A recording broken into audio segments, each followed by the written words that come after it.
بسم اللہ الرحمن الرحیم۔ عنوان گفتگو کا یہ ہے کہ اللہ جسے نبی رسول اور امام بنائے گا تو پھر اس کے ہاں وہ کمال ہوگا کہ وہ حقائق بین ہوگا، حقیقت بین ہوگا، حقائق کو جانتا ہوگا۔ وہ صرف 2 رکعت کا امام نہیں ہوگا، جی 2 رکعت کا امام نہیں ہوگا۔ وہ صرف ہمیں حج اور روزے رکھوانے کے لیے نہیں آئے گا، وہ صرف قرآن پڑھانے نہیں آئے گا، بلکہ اس کا کام بہت وسیع ہے۔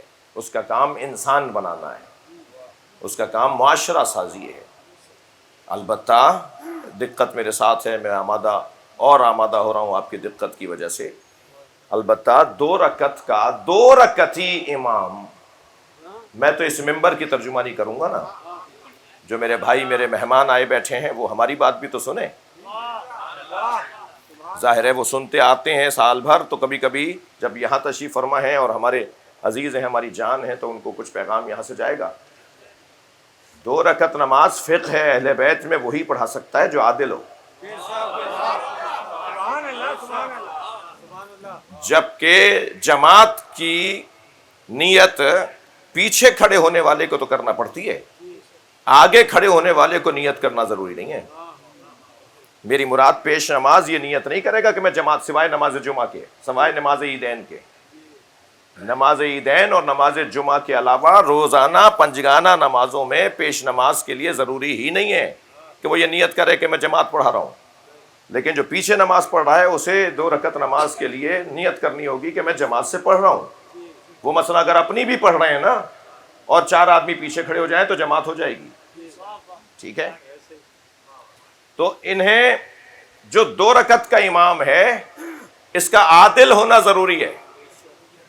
اگر عادل نہیں ہے تو صلوا خلف کل امام بر او فاجر، یہ یہاں کی آواز نہیں ہے۔ ہر پیش نماز کے پیچھے نماز پڑھ لو، چاہے وہ نیک ہو یا کردار کا کمزور ہو۔ ممبر کی زبان کا مجھے خیال رکھنا ہے، چاہے وہ نیک ہو یا برا ہو، کسی کے پیچھے بھی نماز پڑھ لو۔ لیکن یہاں ایسا نہیں ہے، ہر ایک کے پیچھے نماز نہیں پڑھی جا سکتی، عادل ہونا ضروری ہے۔ کتنی دیر کی نماز تھی؟ 2-4-5 منٹ کی۔ 2-4-5 منٹ کی نماز کے لیے عادل ہونا ضروری ہے۔ میں لفظ اور سجا لوں، جی جز وقتی امام کے لیے تو عادل ہونا ضروری ہے، کل وقتی امام کے لیے معصوم ہونا ضروری کیوں نہیں ہے؟ صلوات پڑھیں گے محمد و آل محمد۔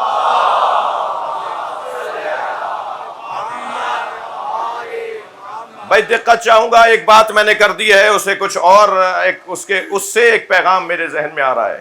جب کسی کے پیچھے بھی نماز پڑھی جا سکتی ہے، کھڑا کر دیجئے، چاہے داڑھی چھوٹی ہو داڑھی بڑی ہو، محترم عزیز میری جان، اور شاید داڑھی نہ بھی ہو۔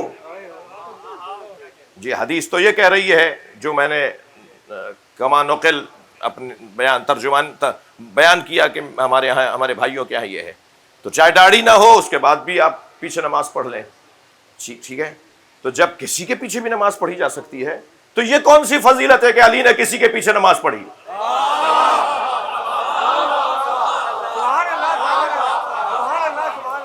نبی رسول اور امام کے لیے جو بنیادی شرط ہے وہی اللہ کی طرف سے نبی رسول اور امام بنے گا کہ جو یقین کی منزل پر فائز ہوگا۔ آج کا مضمون شروع کر رہا ہوں، تمہید میری یہاں مکمل ہوئی۔ جو یقین کی منزل پر فائز ہوگا اللہ اسے ذمہ داریاں دیتا ہے۔ یقین ان بچوں جوانوں کے لیے جلدی تقسیم کر رہا ہوں کہ یقین کی 3 مرحلے ہیں۔ اسے مراحل کہا جائے تو بہتر ہے، تقسیم نہیں ہے، قسمیں نہیں ہیں، مراحل ہیں۔ علم الیقین، سنی بھی بات آپ کی، عین الیقین اور حق الیقین۔ علم الیقین، آج نشہ پارک میں سلام کس نے پڑھا؟ تو جنہوں نے پڑھتے ہوئے ابھی میسم کو دیکھا انہوں نے کہا جی میسم نے پڑھا۔ یہ ہے خبر سن کر علم، اور ایک مرتبہ آنکھوں سے دیکھ لیا، اور ایک مرتبہ خود پڑھنے والا، بھائی میں نے پڑھا ہے۔ ساری دنیا کہتی رہے کہ اس نے نہیں پڑھا، وہ کہے گا جی میں نے پڑھا ہے، کوئی مانے نہ مانے میں نے پڑھا ہے۔ یہ جو کیفیت ہے نا کہ سب ایک طرف ہو جائیں اور وہ اکیلا بھی کھڑا ہو تو پہاڑ کی طرح ڈٹا رہتا ہے، وہ حق الیقین والا ہوتا ہے۔ کوئی اس کی بات کو مان ہی نہیں رہا، کوئی ایک بھی نہ مانے اور وہ اکیلا آواز دیتا رہے، وہ ہوتا ہے کہ جو حق الیقین والا ہوتا ہے۔ حق الیقین، یقین کی کیفیت۔ اللہ نے حضرت ابراہیم علیہ السلام کو نبوت اور رسالت کے بعد امامت عطا کی ہے، مگر یہ امامت دینے سے پہلے اس نے حضرت ابراہیم کے یقین کو مضبوط کیا ہے۔ یقین جب تک مضبوط نہیں ہوگا ہم تمہیں امامت کے منصب پر نہیں بٹھائیں گے۔ اب وہ یقین کیسے حضرت ابراہیم کا اللہ نے مضبوط کیا؟ دو آیتیں سامنے کی ہیں حضرت ابراہیم سے متعلق، اہل دقت بیٹھے ہیں، مجلس سننے آئے۔ کذالک نوری ابراہیم ملکوت السماوات والارض لیکون من الموقنین۔ ہم نے ابراہیم کی آنکھوں کو کھولا تاکہ وہ آسمانوں میں جو کچھ ہے وہ دیکھ لیں اور جو زمینوں میں ہے وہ دیکھ لیں۔ بظاہر آسمانوں میں ہر ایک کو کچھ نظر نہیں آتا سوائے ایک تہ کے، ایک آسمان کے، مگر سماوات، آسمانوں میں جو کچھ ہے ہم نے ابراہیم کو دکھا دیا، زمین کے اندر جو کچھ ہے ہم نے ابراہیم کو دکھا دیا۔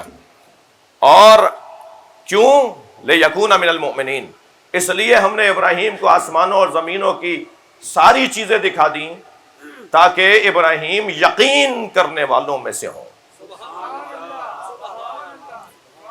بھائی آیت کا لطف لیجئے گا، لیکون من الموقنین، تاکہ ابراہیم یقین کرنے والوں میں سے ہوں۔ کیا آیت ہی نہیں بتا رہی کہ ان کے علاوہ بھی کوئی ہے جو یہ سب کچھ دیکھتا ہے؟ ان کے علاوہ بھی کوئی ہے کہ جو صاحبان یقین ہیں؟ اچھا، یقین ایک آیت یہ کہ جس میں حضرت ابراہیم کے یقین، اللہ نے پہلے ان کا یقین مکمل کیا ہے۔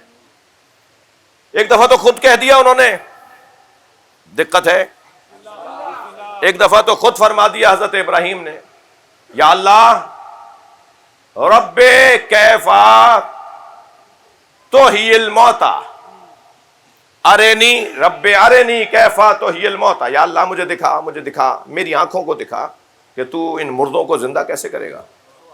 یہ ہڈیاں، یہ کھوپڑیاں، یہ جو قبرستانوں سے نکلے ہوئے اعضاء، یہ جو ڈھانچے نظر آتے ہیں، حضرت ابراہیم نے انہیں دیکھ کر کہا کہ یا اللہ انہیں تو کیسے زندہ کرے گا؟ قالا، تو اللہ کا جواب آیا، لم تؤمن، تمہیں ایمان نہیں ہے؟ فرمایا کہ بلا، میں مومن ہوں، ولیکن لیطمئن قلبی، میں مومن ہوں مگر میں اطمینان قلب چاہتا ہوں۔ اچھا، خود اس آیت کی ترتیب بتا رہی ہے کہ مومن ہونا اور ہے، موقن ہونا اور ہے۔ ہر مومن موقن نہیں ہے۔ صلوات پڑھ لیں ذرا محمد و آل محمد۔